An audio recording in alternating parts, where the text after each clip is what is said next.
हर हर महादेव। आइए श्री हरि विष्णु की कृपा से सुनते हैं कार्तिक मास महात्म्य का अध्याय 16। सुनो लगाकर मन सभी, संकट सब मिट जाएं। कार्तिक महात्म्य मास का पढ़ो 16वां अध्याय। राजा पृथ्वी ने कहा, हे नारद जी, ये तो आपने भगवान शिव की बड़ी विचित्र कथा सुनाई। अब कृपा करके आप यह बताइए कि उस समय राहु उस पुरुष से छूटकर कहाँ गया। नारद जी बोले, उससे छूटने पर वह दूध बर्बर नाम से विख्यात हो गया और अपना नया जन्म पाकर वह धीरे धीरे जलंधर के पास गया। वहां जाकर उसने भगवान शिव की सभी चेष्टा कही। उसे सुनकर दैत्यराज ने सब दैत्यों को सेना द्वारा आज्ञा दी। कालनेमी और शुंभ निशुंभ आदि सभी महाबली दैत्य तैयार होने लगे। एक से एक महाबली दैत्य करोड़ों करोड़ों की संख्या में निकल युद्ध के लिए जुट गए। महाप्रतापी सुंदुपुत्र शिव जी से युद्ध करने के लिए निकल पड़ा। आकाश में मेघ छा गए और बहुत अपशकुन होने लगे। शुक्राचार्य और कटे सिर वाला राहु सामने आ गया। उसी समय जलंधर का मुकुट खिसक गया, परंतु वो नहीं रुका।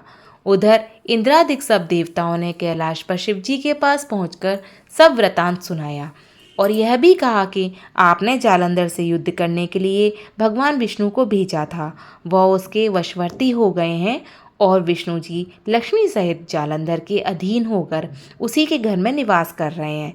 अब देवताओं को भी वही रहना पड़ता है। अब वह बलि सागर पुत्र आपसे युद्ध करने आ रहा है, अतएव आप उसे मारकर हम सबकी रक्षा कीजिए। यह सुनकर शंकर जी ने विष्णु जी को बुलाकर पूछा, हे ऋषिकेश, युद्ध में आपने जलंधर का संहार क्यों नहीं किया और बैकुंठ छोड़कर आप उसके घर कैसे चले गए। यह सुनकर विष्णु जी ने हाथ जोड़कर नम्रतापूर्वक भगवान शंकर से कहा, उसे आपका अंशी और लक्ष्मी का भ्राता होने के कारण ही मैंने नहीं मारा। यह बड़ा वीर और देवताओं से अजेय है।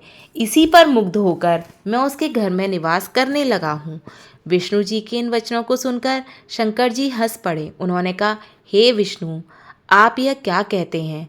मैं उस दैत्य जलंधर को अवश्य मारूंगा।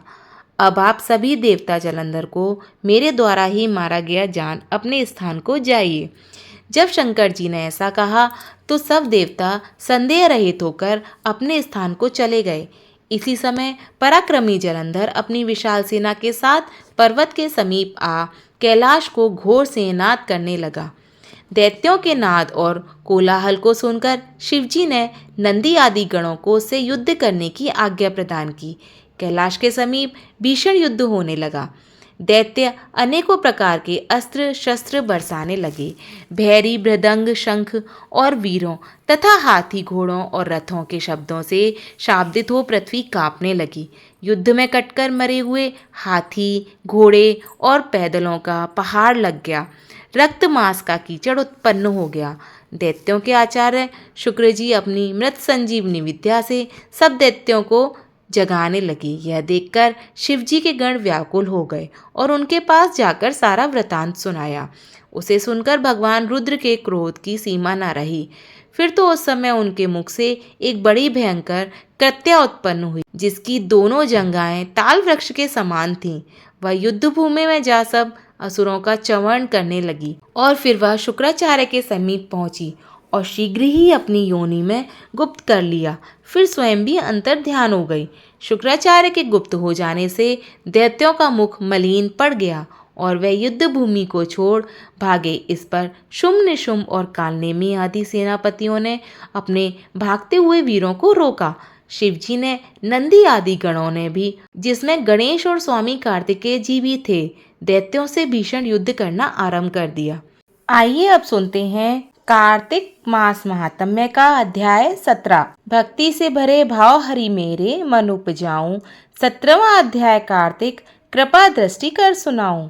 उस समय शिवजी के गण प्रबल थे और उन्होंने जलंधर के शुंभ निशुंभ और महासुर कालनेमी आदि को पराजित कर दिया।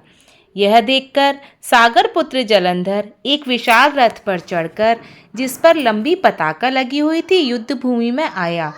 इधर जय और शील नामक शंकर जी के गण भी युद्ध में तत्पर होकर गर्जन करने लगे। इस प्रकार दोनों सेनाओं के हाथी, घोड़े, शंख, भैरी और दोनों ओर के सिंहनाद से धरती त्रस्त हो गई। जलंधर ने कोहरे के समान असंख्य बाणों को फेंककर पृथ्वी से आकाश तक व्याप्त कर दिया और नंदी को 5, गणेश को 5, वीरभद्र को एक साथ ही 20 बाण मारकर उनके शरीर को छेद दिया और मेघ के समान गर्जना करने लगा। यह देख कार्तिकेय ने भी दैत्य जलंधर को अपनी शक्ति उठाकर मारी और घोर गर्जन किया। उसके आघात से वह मूर्छित हो पृथ्वी पर पड़ गया, परंतु वह शीघ्र ही उठा और क्रोधाविष्ट होकर कार्तिक पर अपनी गदा से प्रहार करने लगा। ब्रह्मा जी के वरदान की सफलता के लिए शंकर पुत्र कार्तिकेय पृथ्वी पर सो गए। गणेश जी भी गदा के प्रहार से व्याकुल होकर धरती पर गिर पड़े। नंदी व्याकुल हो गया, प्रहार से पृथ्वी पर गिर गए। फिर दैत्य ने हाथ में परिधि ले शीघ्र ही वीरभद्र को देखा। शंकर जी के गण चिल्लाते हुए संग्राम भूमि छोड़ बड़े वेग से भागने लगे। वे भागे हुए गण शीघ्र ही शिवजी के पास आ गए और व्याकुलता से युद्ध का सब समाचार कह सुनाया। लीलाधारी भगवान ने उन्हें अभय दे सबका संतोष वर्धन किया। लिखता हूँ माँ पुराण की सीधी सच्ची बात, 18वां अध्याय, कार्तिक मुक्ति का वरदान। अब रौद्र रूप महाप्रभु शंकर नंदी पर चढ़कर युद्ध भूमि में आए। उनको आया देखकर उनके पराजित गण फिर लौट आए और सिंहनाद करते हुए दैत्यों पर प्रहार करने लगे। भीषण रूपधारी रुद्र को देख दैत्य भागने लगे।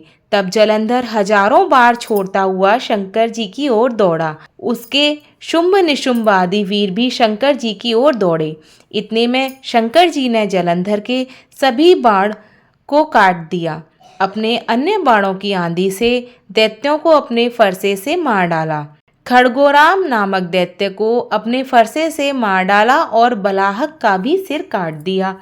घसमर भी मारा गया और शिवगण चिशी ने प्रचंड नामक दैत्य का सिर काट डाला। किसी को शिवजी के बैल ने मारा और कई उनके बाणों द्वारा मारे गए। यह देख जलंधर अपने शुंभादिक दैत्यों को धिक्कारने और भयभीतों की धैर्य देने लगा, पर किसी प्रकार भी उसके भयग्रस्त दैत्य युद्ध को न आते थे। जब दैत्यों की सेना ने पलायन आरंभ कर दिया, तब महाक्रूर जलंधर ने शिवजी को ललकारा और 70 बाण मारकर शिवजी को दग्ध कर दिया। शिवजी उनके बाणों को काटते रहे, यहाँ तक कि उन्होंने जलंधर की ध्वजा, छत्र और धनुष को भी काट दिया। फिर 7 बाण से उसके शरीर में भी तीव्र घात पहुंचाया। धनुष के कट जाने से जलंधर ने गदा उठाई। शिवजी ने उसकी गदा के टुकड़े कर दिए। तब उसने समझा कि शंकर मुझसे अधिक बलवान है, अतएव उसने गंधर्व माया उत्पन्न कर दी। अपने गंधर्व अप्सराओं के गण पैदा हो गए। वीणा और मृदंग आदि बाजों के साथ नृत्य व गान होने लगा। इससे अपने गणों सहित रुद्र भी मोहित हो एकाग्र हो गए। उन्होंने युद्ध बंद कर दिया। फिर तो काम मोहित जलंधर बड़ी शीघ्रता से शंकर का रूप धारण कर वृषभ पर बैठकर माता पार्वती के पास पहुंचा।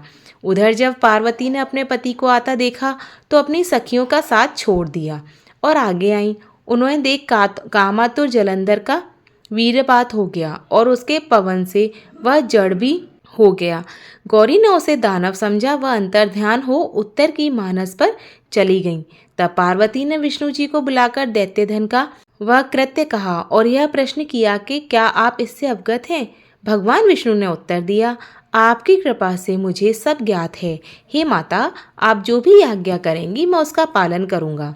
जगत माता ने विष्णु जी से कहा, उस दैत्य ने जो मार्ग खोला है उसका अनुसरण उचित है। मैं आपको आज्ञा देती हूँ कि उसकी पत्नी का पतिव्रत भ्रष्ट कर दीजिए, वह दैत्य तभी मरेगा। पार्वती जी की आज्ञा पाते ही विष्णु जी उसको शिरोधार्य कर छल करने के लिए जलंधर की नगरी की ओर आ गए। इस प्रकार कार्तिक मास महात्म्य का 18वां अध्याय समाप्त होता। श्री विष्णु मम हृदय में प्रेरणा करने वाले नाथ, लिखूं मातम्य कार्तिक, रखो सिर पर हाथ। कार्तिक मास महात्म्य का अध्याय 19। राजा पृथ्वी ने पूछा, हे नारद जी, अब आप यह कहिए कि भगवान विष्णु ने वहां जाकर क्या किया? तब जलंधर की पत्नी का पतिव्रत किस प्रकार भ्रष्ट हुआ? नारद जी बोले, जलंधर के नगर में जाकर विष्णु जी ने उसकी पवित्रता पत्नी वृंदा का पतिव्रत भंग करने का विचार किया। वे उसके नगर के उद्यान में जाकर ठहर गए और रात में उसको स्वप्न दिया। वह भगवान विष्णु की माया और विचित्र कार्य पद्धति थी और उनकी माया द्वारा जब वृंदा ने रात में वह स्वप्न देखा कि उनका पति नग्न होकर सिर पर तेल लगाए महिष पर चढ़ा है, वह काले रंग के फूलों की माला पहने हुए है तथा उसके चारों ओर हिंसक जीव हैं, वह सिर मुड़ाए हुए अंधकार में दक्षिण दिशा की ओर जा रहा है, उसने नगर को अपने साथ समुद्र में डूबा हुआ इत्यादि बहुत अधिक स्वप्न देखे। तत्काल ही वह स्वप्न का विचार करने लगी। इतने में उसने सूर्यदेव को उदय होते हुए देखा तो सूर्य में उसे एक छिद्र दिखाई दिया तथा वह कांतिहीन था। इसे उसने अनिष्ट जाना और वह भयभीत हो रोती हुई छज्जे अटारी तथा भूमि कहीं भी शांति को प्राप्त न हुई। फिर अपनी 2 सखियों के साथ उपवन में गई, वहाँ भी उसे शांति नहीं मिली। फिर वह जंगल में निकल गई, वहाँ उसने सिंह के समान 2 भयंकर राक्षसों को देखा जिससे वह भयभीत हो भागने लगी। उसी क्षण उसके समक्ष अपने शिष्यों सहित शांत मौनी तपस्वी वहाँ आ गए। भयभीत वृंदा उनके गले में अपना हाथ डाल उनसे रक्षा की याचना करने लगी। मुनि ने अपनी एक ही हुंकार से उन राक्षसों को भगा दिया। वृंदा को आश्चर्य हुआ तथा वह भय से मुक्त हो मुनिनाथ को हाथ जोड़कर प्रणाम करने लगी। फिर उसने मुनि से अपने पति के संबंध में उसकी कुशल क्षेम का प्रश्न किया। उसी समय 2 वानर मुनि के समक्ष आकर हाथ जोड़कर खड़े हो गए और ज्यों ही मुनि ने भ्रकुटी संकेत किया त्यों ही वे उड़कर आकाश मार्ग में चले गए। फिर जलंधर का सिर और धड़ लिए मुनि के आगे आ गई। तब अपने पति को मृत हुआ जान वृंदा मूर्छित हो पृथ्वी पर गिर पड़ी और अनेक प्रकार से दारुण विलाप करने लगी। तत्पश्चात उसने मुनि से कहा, हे कृपानिधि ऋषिवर, आप मेरे इस पति को जीवित कर दीजिए। पतिव्रता दैत्य पत्नी ऐसा कहकर दुखी आंसुओं को छोड़कर मुनीश्वर के चरणों में गिर पड़ी। तब मुनीश्वर ने कहा, यह शिवजी द्वारा युद्ध में मारा गया है, जीवित नहीं हो सकता, क्योंकि जिसे भगवान शिव मारते हैं वह कभी जीवित नहीं हो सकता, परंतु शरणागत की रक्षा करना सनातन धर्म है। इसी कारण कृपा कर मैं इसे जीवित करे देता हूँ। नारद जी ने आके कहा, वह मुनि साक्षात भगवान विष्णु ही थे जिन्होंने यह सब माया फैला रखी थी। वह वृंदा के पति को जीवित करके अंतर ध्यान हो गए। जलंधर ने उठकर वृंदा को आलिंगन किया और मुख चूमा। वृंदा भी पति को जीवित हुआ देख अत्यंत हर्षित हुई और अब तक हुई बातों को स्वप्न समझा। तत्पश्चात वृंदा सकाम हो बहुत दिनों तक अपने पति के साथ विहार करती रही।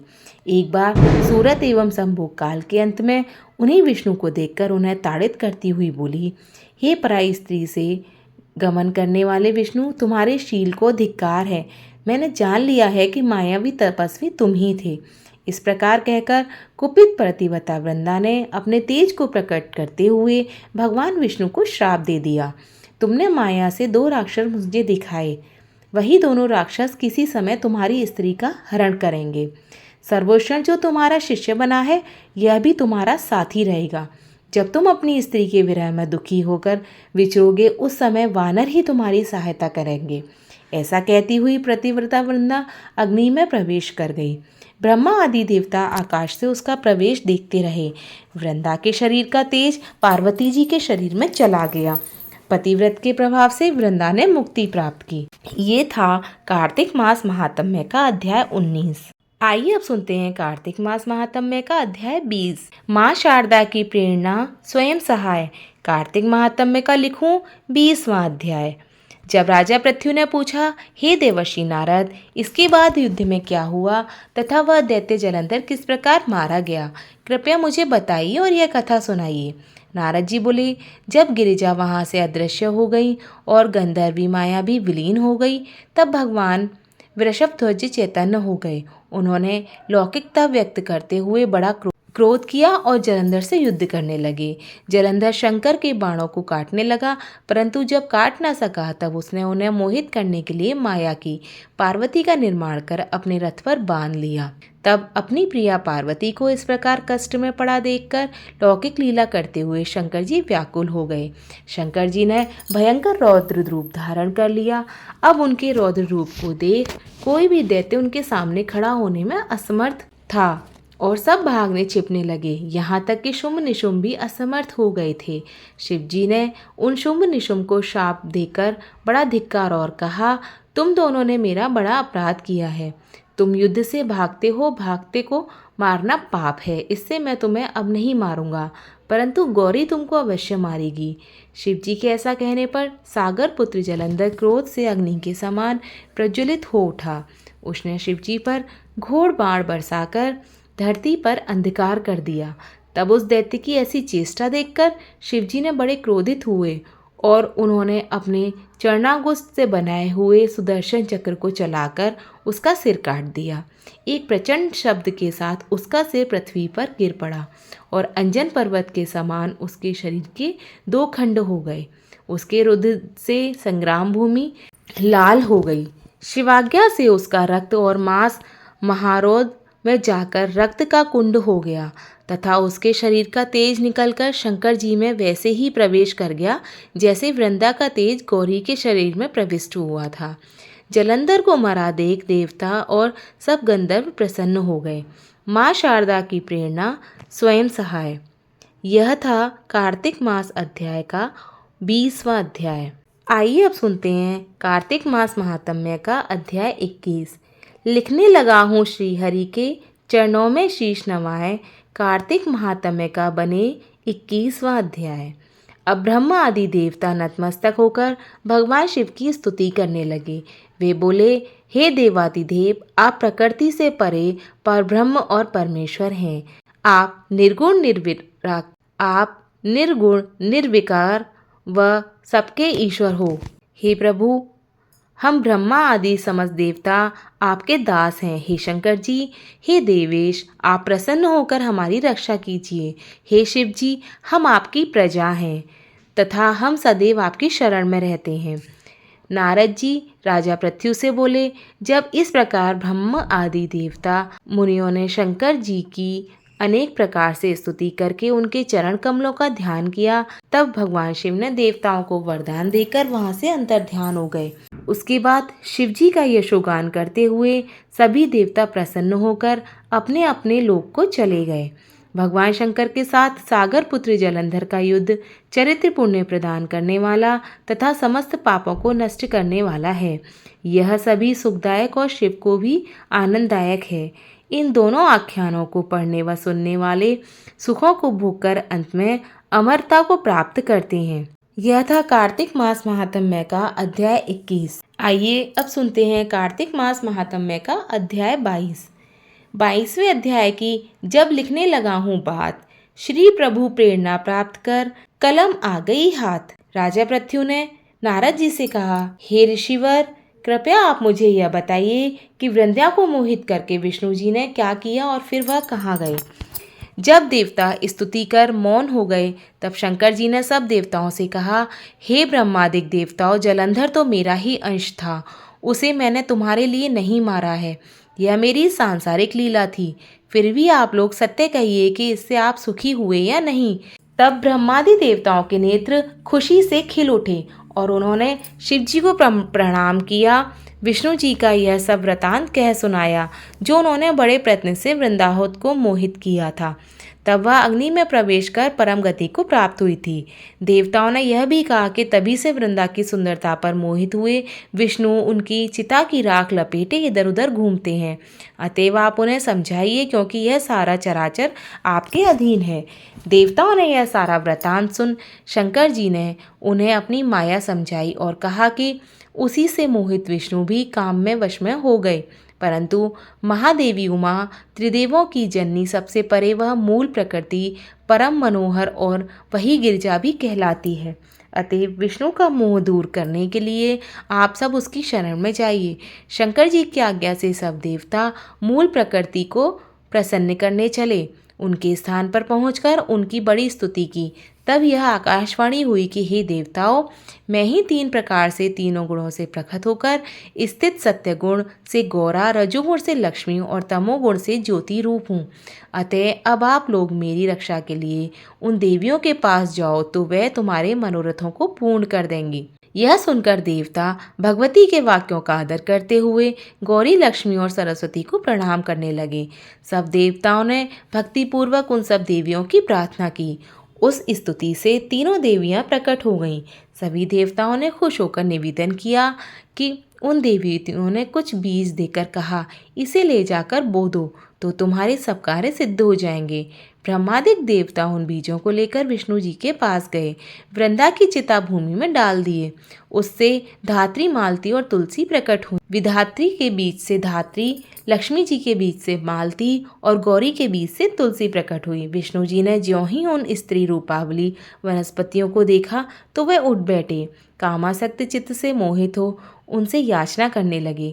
धात्री और तुलसी ने उनसे प्रीति की। विष्णु जी सारा दुख भूल देवताओं से नमस्कृत हो अपने लोग वैकुंठ में चले गए। वह पहले की तरह सुखी होकर शंकर जी का स्मरण करने लगे। यह आख्यात शिव जी की भक्ति देने वाला है। यह था कार्तिक मास महात्म्य का अध्याय 22। अब आइए सुनते हैं कार्तिक मास महात्म्य का अध्याय 23। 23वां अध्याय वर्णन आंवला तुलसी जान, पढ़ने सुनने से कमल हो जाता कल्याण।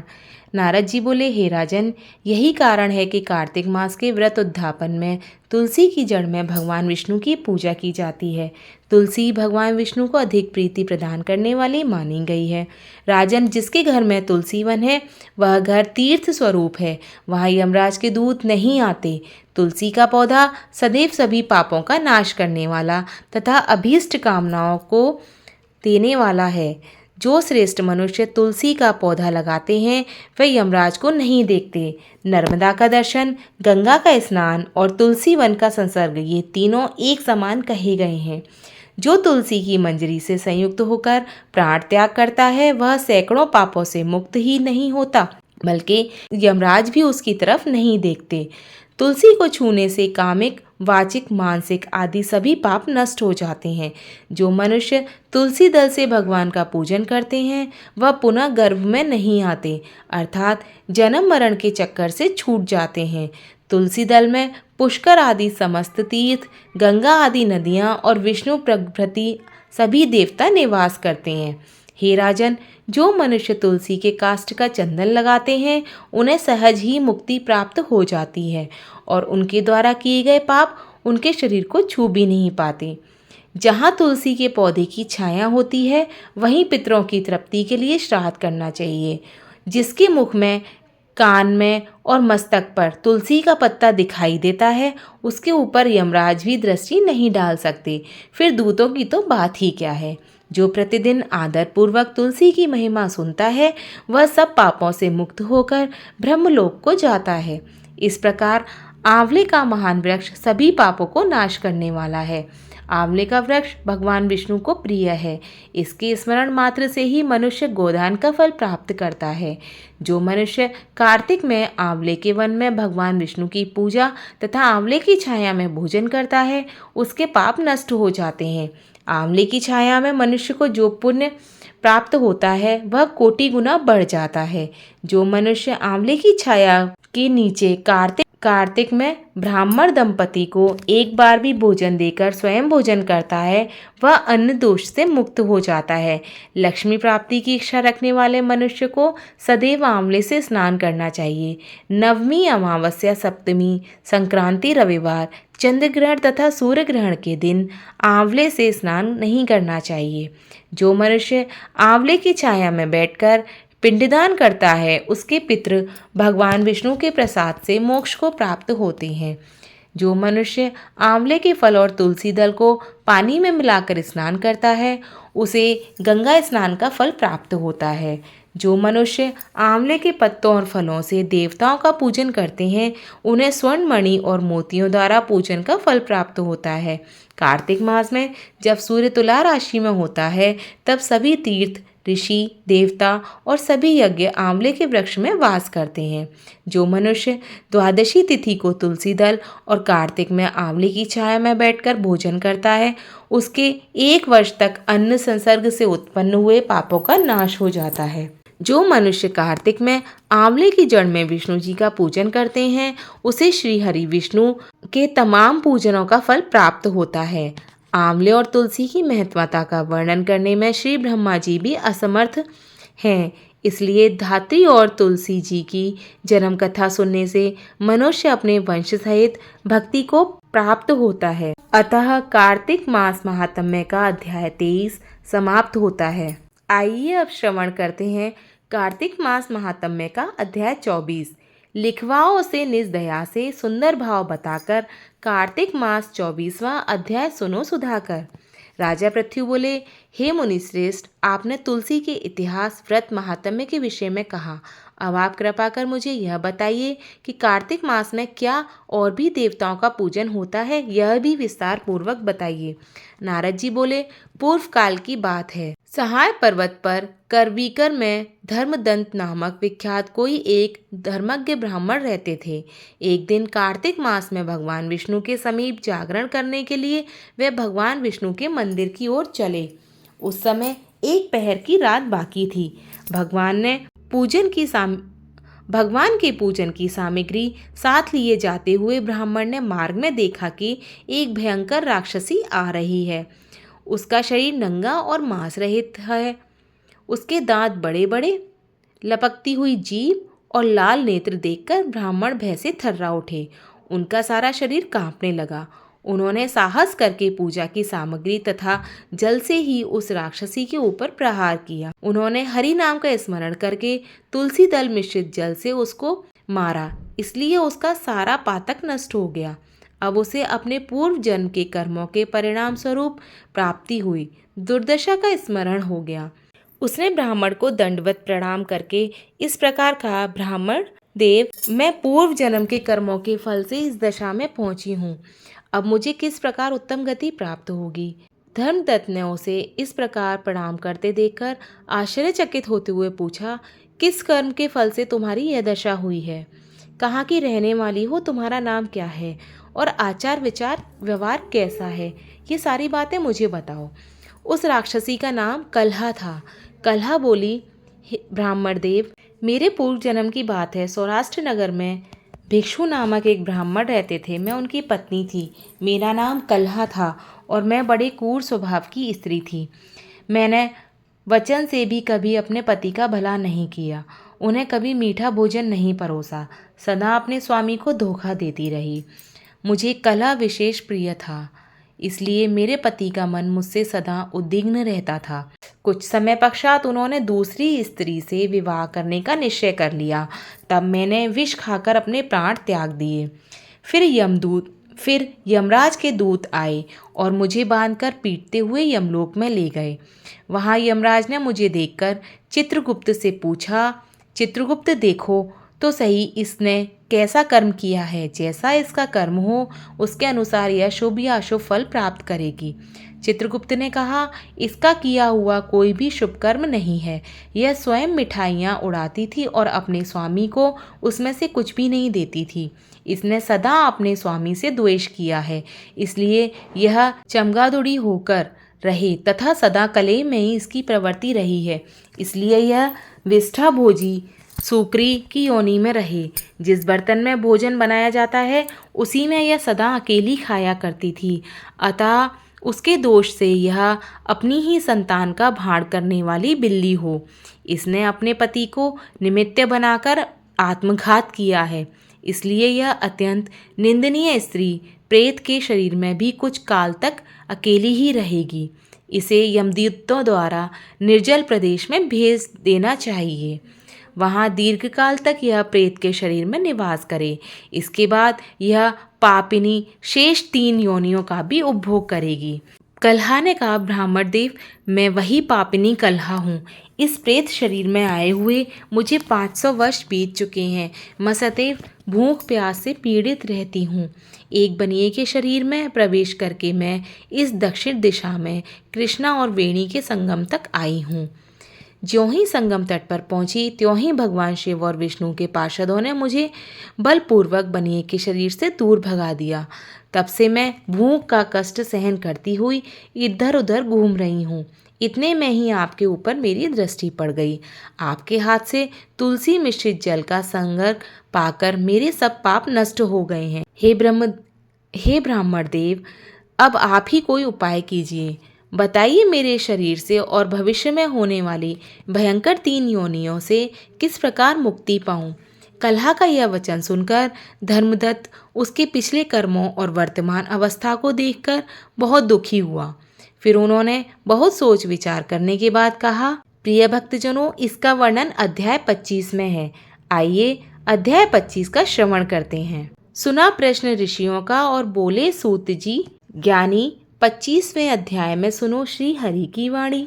तीर्थ में दान और व्रत आदि सत्कर्म करने से मनुष्य के पाप नष्ट हो जाते हैं, परंतु तू तो प्रेत के शरीर में है, अतः उन कर्मों को करने की अधिकारनी नहीं है। इसलिए मैंने जन्म से लेकर अब तक जो कार्तिक का व्रत किया है, उसके पुण्य का आधा भाग मैं तुझे देता हूँ, तो उसी से सद्गति को प्राप्त हो जा। इस प्रकार कहकर धर्मदत्त ने द्वादशाक्षर मंत्र का श्रवण करते हुए तुलसी मिश्रित जल से ज्यों ही उसका अभिषेक किया, त्यों ही वह प्रेत योनि से मुक्त हो प्रज्वलित अग्निशिखा के समान तेजस्विनी एवं दिव्य रूप धारणी देवी हो गई और सौंदर्य में लक्ष्मी जी की समानता करने लगी। तदा उसके पश्चात उसने भूमि पर दंड की भांति गिरकर ब्राह्मण देवता को प्रणाम किया और हर्षित होकर गदगद वाणी में कहा, हे ब्राह्मण देव, आपके प्रसाद से आज मैं इस नरक से छूट पाई हूँ। मैं तो पाप के समुद्र में डूब रही थी और आप मेरे लिए नौका के समान हो गए हैं। इस प्रकार ब्राह्मण से कह रही थी कि आकाश से एक दिव्य विमान उतरता दिखाई दिया। वह अत्यंत प्रकाशमान एवं विष्णु रूपधारी पार्षदों से युक्त था। विमान के द्वार पर खड़े हुए पुष्पशील और सुशील ने उस देवी को उठाकर श्रेष्ठ विमान पर चढ़ा दिया। तब धर्मदत्त ने बड़े आश्चर्य के साथ उस विमान को देखा और विष्णु रूपधारी पार्षदों को देखकर साष्टांग प्रणाम किया। पुण्यशील और सुशील ने प्रणाम करने वाले ब्राह्मण को उठाया और उसकी सराहना करते हुए कहा, हे द्विजश्रेष्ठ, तुम्हें साधुवाद है, क्योंकि तुम सदैव भगवान विष्णु के भजन में तत्पर रहते हो, दीनों पर दया करते हो, सर्वज्ञ हो तथा भगवान विष्णु के व्रत का पालन करते हो। तुमने बचपन से लेकर अब तक जो कार्तिक व्रत का अनुष्ठान किया है, उसके आधे भाग का दान देने से तुम्हें दूना पुण्य प्राप्त हुआ है और सैकड़ों जन्मों के पाप नष्ट हो गए हैं। अब वह बैकुंठ धाम में ले जाई जा रही है। तुम भी इस जन्म के अंत में अपनी दोनों स्त्रियों के साथ भगवान विष्णु के बैकुंठ धाम में जाओगे और मुक्ति प्राप्त करोगे। धर्मदत्त, जिन्होंने तुम्हारे समान भक्ति पूर्वक भगवान विष्णु की आराधना की है, वे धन्य हैं और कृतज्ञ हैं। इस संसार में उन्हीं का जन्म सफल है। भली भांति आराधना करने पर भगवान विष्णु देहधारी प्राणियों को क्या नहीं देते। उन्होंने ही उद्दानपाद के पुत्र को पूर्व काल में ध्रुवपद का स्थापित किया था। उनके नामों का स्मरण करने मात्र से समस्त जीव सद्गति को प्राप्त होते हैं। पूर्व काल में ग्रहग्रज गजराज उन्हीं के नामों का स्मरण करते हुए मुक्त हुआ था। तुमने जन्म से लेकर जो भगवान विष्णु को संतुष्ट करने वाले कार्तिक व्रत का अनुष्ठान किया है, उससे बढ़कर न यज्ञ है, न दान और न ही कोई तीर्थ है।